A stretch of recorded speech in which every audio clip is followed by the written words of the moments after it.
Hello, and welcome to Go Fund This, a podcast from Nerds Domain. In these episodes, we'll be talking to crowdfund project managers about their projects and what excites them. Come listen as we talk about the passion they have for their project. Hi, everybody, and welcome to Go Fund This. This week I'm here with Chris Geiger from the Nerdologues. Say hi, Chris. Hello. And this week we're going to be talking about Fisticuffs, your new Kickstarter, all about airships and fighting, right? Yeah, pretty much. Before we get into anything, because I want to talk about the Nerdologues a little bit too, let's talk about two really important questions that I have not prepared you for at all. Okay. But these questions will make or break your Kickstarter. I'm warning you now. Oh, God, okay. In the impending zombie apocalypse, what is your weapon of choice? Machete. Machete. That's a solid choice. Yeah. No ammo. Yeah. No ammo. No ammo. Yeah. Do you have one of those laying around at home too? Yeah.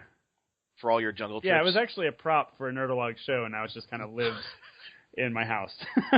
Right on. And given all of the sci-fi that you know, what planet do you most want to visit? That's a tough... what is the... Shit.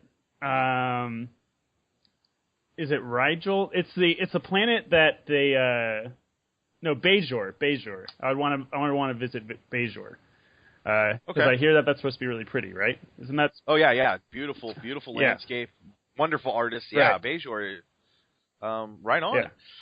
I know that any planet that's being so heavily contested in Star Trek is probably very, very beautiful. So it's true. Yeah, it's true. That's a fair assessment. I like it. Yeah, nobody goes after Vulcan, and it's terrible landscape. Right. So. Right. So before we get into your Kickstarter, I want to talk about Nerdologues and kind of give everybody a feel of what you guys are and do. So tell us a little bit about Nerdologues and what it is. Sure. So we're a comedy collective. I guess that's what we call ourselves now. We started off as a sketch group, but we've kind of evolved over time. We've been kind of going at this for about 5 years, and we started off as a sketch group making comedy shows and telling personal stories about our lives and kind of telling these geeky sketches that sort of lampoon them. And then it sort of evolved into hosting events and podcasts and, all sorts of weird stuff. So we kind of just evolved into having a mission of bringing people together and making them laugh. And everything that we do under that banner kind of fits, So we do Your Stories, which is a storytelling event which brings people together and allows them to tell their own geeky stories. And then we have other podcasts that talk about video games. And then, of course, we do sketch comedy. We do all sorts of shows. Max Temkin from Cards Against Humanity, he says that we're his favorite sketch group in Chicago, which is a pretty good accolade. Yeah, right on. We'll take that. So, but we're okay. That's what we say.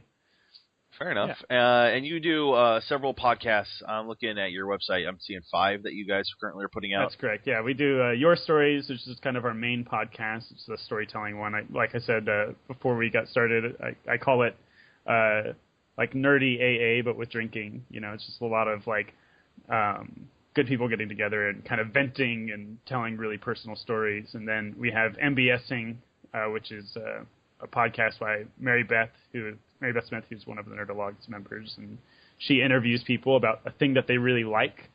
So it's not like a podcast you plug your stuff. It's a podcast where you talk about coffee or something like that.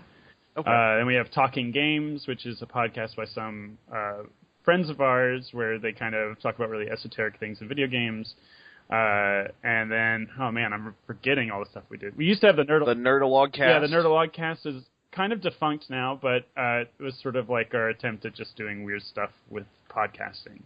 And I think that's... And then you have a Poor Choices archive? Yes, yeah. And then a friend of ours, Mark Coulomb, he had a podcast long-running in Chicago called Poor Choices, where he interviewed people in Chicago, comedians in Chicago. The Poor Choices being about, making the poor choice to be a comedian.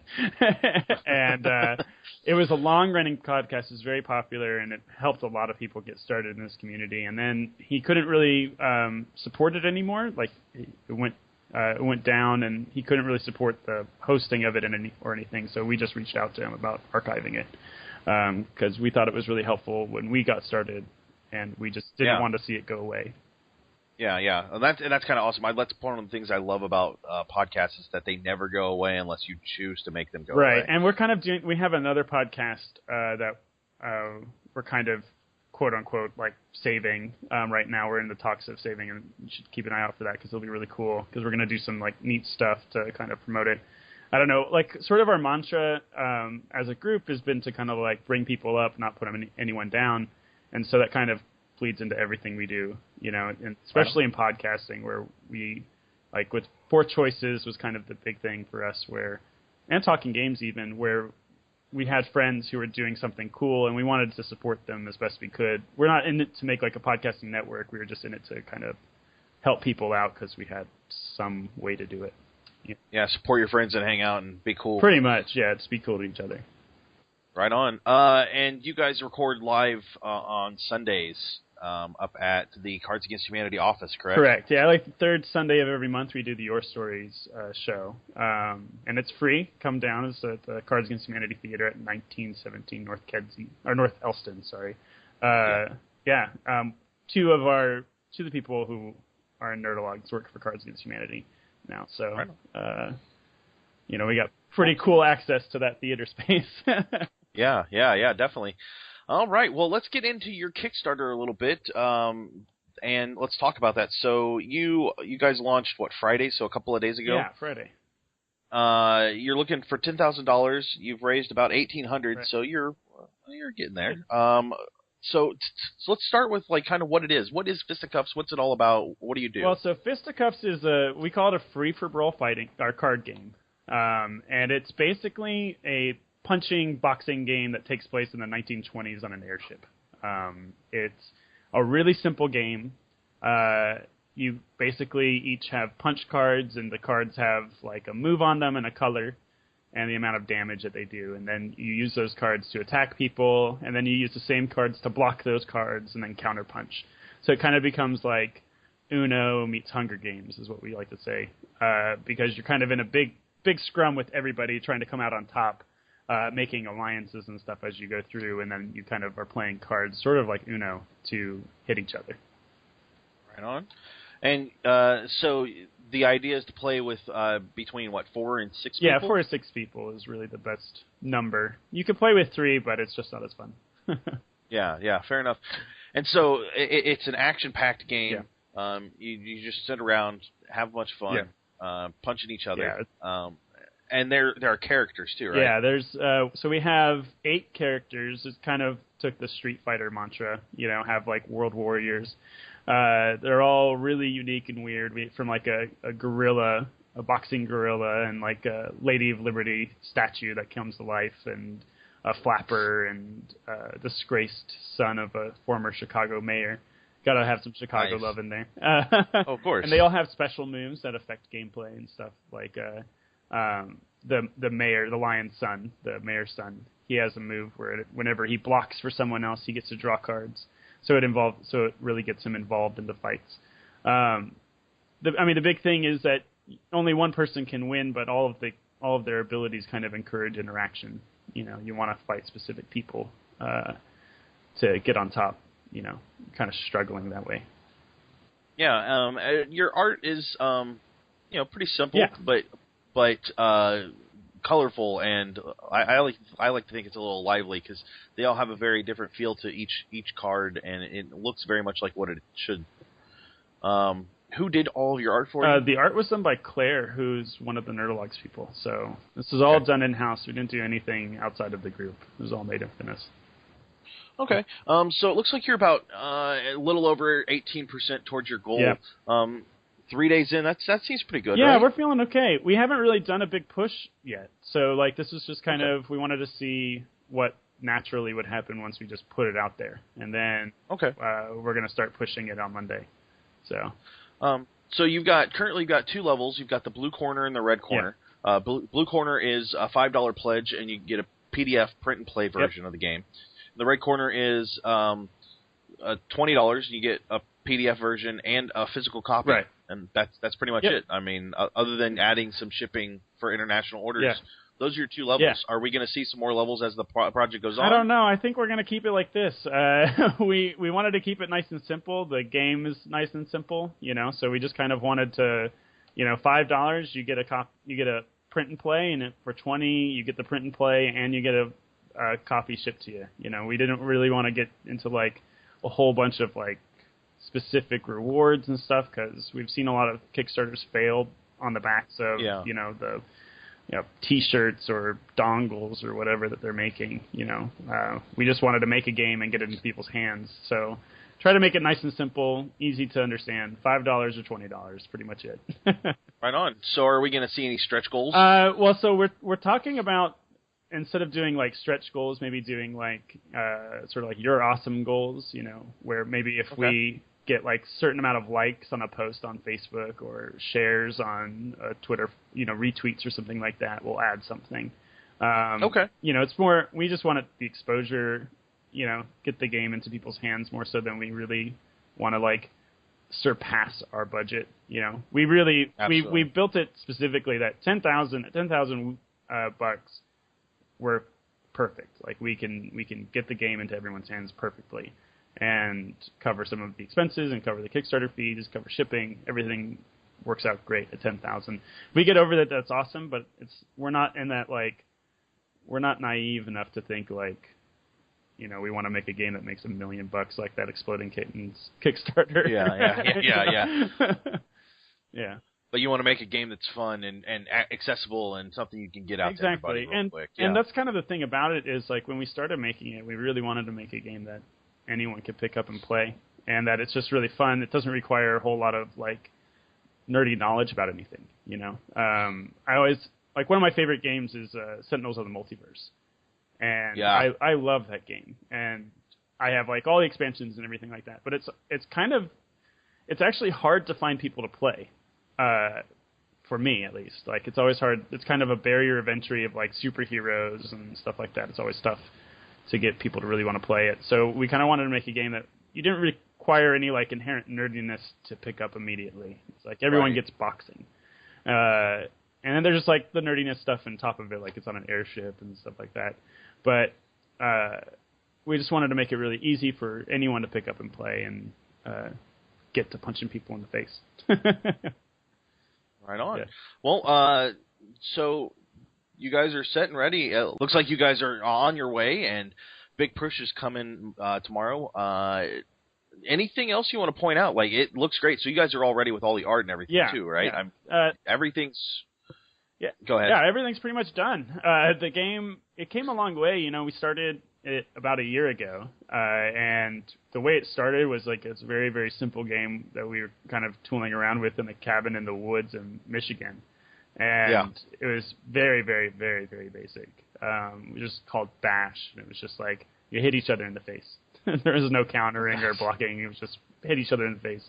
You might draw a card that gives you armor or heals you, but you just get punched in the face. It was sort of built from there, and we kind of took it to like a bunch of different conventions. We were part of the Indie Mega booth at PAX, and tested it there. And when we were at PAX, we were like, this game is broken. It's not good. It's needs a lot of work, and we're just kind of taking everything. We're just we come from a sketch background where the phrase that we're used to hearing and saying is "be prepared to kill your babies," right? Mm-hmm. And that's kind of how we were about Fisticuffs throughout the whole process. We weren't precious about anything. We had an idea for the game, and then when people said, "This sucks," we'd be like, "Yep, you're right. It does suck."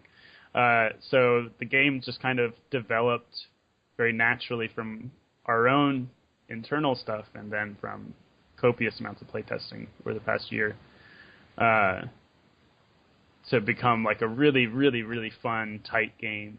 And it's just people really enjoy smashing each other in the face. Yeah. I'm a fan of some older games that are now out of print. Like, you can't possibly get, like, On Guard and there's another one with ninja or like martial arts style. Yeah. Probably called Karate or something ridiculous like that. But this seems very much like that, and I like that kind of game. It's fast. it's fun. You don't have to spend too much time on the rules. You just punch each other and move along. Exactly. So, we kind of wanted to have a game that would be like a palate cleanser, or a game that you would open your night with. Before you would play, something big, you could play this. Or that while you're drinking, it's okay. Yeah. It's not that big of a deal. Oh yeah. We had kind of a party on Friday and had a bunch of people who had never played it right at this part, and so we were kind of teaching it to like all these big groups. And they would just play all night. They loved it. They were like just smashing each other in the face, getting really drunk. That's exactly how. I mean, that's what you want, really. Oh yeah, definitely.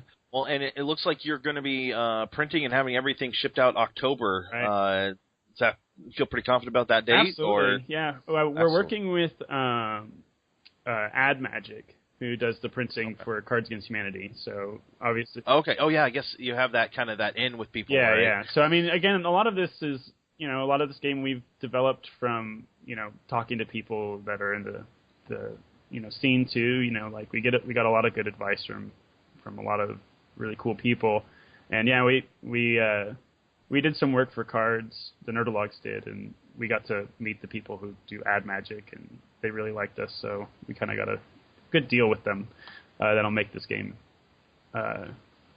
print easily. And the cards, like when we got the prototype, the front of the prototype isn't totally perfect. Obviously, it's a prototype, but the actual like texture and everything is awesome. The cards feel great. Like the art is almost like etched into the card a little bit. Nice. So it has a really great texture to it. It's really neat. Like an older feel. Yeah, to it, yeah. Like poker cards. They have that sort of feel to them. They're really nice. Right on. So, any hints on any other projects you guys might have in the future? Do you have any other games sitting back in the closet that you're going to bring out and display for us later? Yeah, actually, it all kind of. We hope that this is successful. We really want it to be successful, just so it can kind of like encourage us to work on some of these other ideas. Kevin, one of the Nerdologues people, Kevin, he has a game that he's been kicking around, which is the absolute dumbest game ever. It's called Foul Play. It's basically a egg guessing game. It's really dumb. And then Joe and I have two other games that we're working on too. We have all sorts of weird things. We got into this as sketch comedians trying to figure out what's funny, and then sort of got into this real cool thing this year, figuring out what's fun. And it's kind of created a whole lot of new ideas that we never really considered before. Excellent. Well, where will we be able to see you kind of get a feel for Fisticuffs? Well, we don't have any events planned as of right now, but we're in the talks about having some more game nights over the next couple of weeks. So just keep an eye out on the Facebook page and the Twitter, and we will be sure to blast you with the dates. Come out if you see any events come up. Definitely come out and play it because it's a lot of fun. And if you don't even get a chance to play it, definitely back it because you won't regret it. For sure. Right on. And so I would like to say I am very excited about this game. I have backed it at the $20 level, and I'll be waiting by my mailbox in October for this game to come in so that I can beat up my friends and get away with it. Yeah. I don't know if you'll get away with it. They might. We actually someone at one of our recent play tests. They were like, "So what happens when this actually becomes real fisticuffs?" They're so mad at one of the people that they're playing with. Nice. Yeah, no, this is a very it's very stylized like a lot of the games that I used to play that I can't get anymore, and this falls right where I want to be. So it's a light, easy game. Yep. I love that sometimes. Sometimes I love the hard, long, drawn out 16 hours. Yeah, I just spent over $100 on that Imperial Assault Star Wars box, and and I was looking through all this stuff, and we spent the past couple months figuring out printing and figuring out all this stuff for the game, and to spend over $100 on a huge box, I'm like, oh man, I'm so glad we didn't make this game. Yeah. We play a lot of Fortune and Glory, and I love the game, but not only is it huge and expensive, but it is a long game. It is. Yeah. Ugh. And you're just like, thank goodness we just made a nice, simple game. Yeah, this would be a nice palate cleanser in the middle of Fortune and Glory. Absolutely. So, well, right on. So our listeners can find you at at Nerdologues Yep. on Twitter. Go to Facebook.com and search for Nerdologues because there's not an easy straight-to link because Facebook is great like that sometimes. Awesome. You could also go to Nerdologues.com and find all their information there. Yep. If you want to head straight to the Kickstarter, you can go to tinyurl.com/fisticuffskick, and that'll take you right to the page. Pledge all you can because this game's going to be great. It even looks like even if you don't have a level for multiple units, it does say you can get bulk orders. So if you want to get a bunch at once, just let them know and pledge your amount, and they'll be happy to get that out to you. Yeah, it's really easy. Just leave us a note, pledge the amount. Yeah, absolutely. So, well, I'm very excited, Chris. This game looks great. I can't wait to get it in October. It's too far away. That's my only complaint. So that's mine too. That's when my birthday is. October's always too far away. yeah, definitely. So keep an eye out for this. Check it out, and thank you, Chris, for being on. Thank you. All right, and we will talk to you guys real soon. And that'll do us tonight for Go Fund This, a podcast from Nerds Domain. Remember, you can email us at nerdsdomain@gmail.com or find us on facebook.com/nerdsdomain, on Twitter @nerdsdomain, or over at our site at nerdsdom.com. Be sure to sign up for the newsletter while you're there. You can head over to iTunes and give us a 5-star rating. We want to thank Jarby McCoy for our music. Don't forget, you can support us at patreon.com/nerdsdomain and check out our shirts at slashloot.com.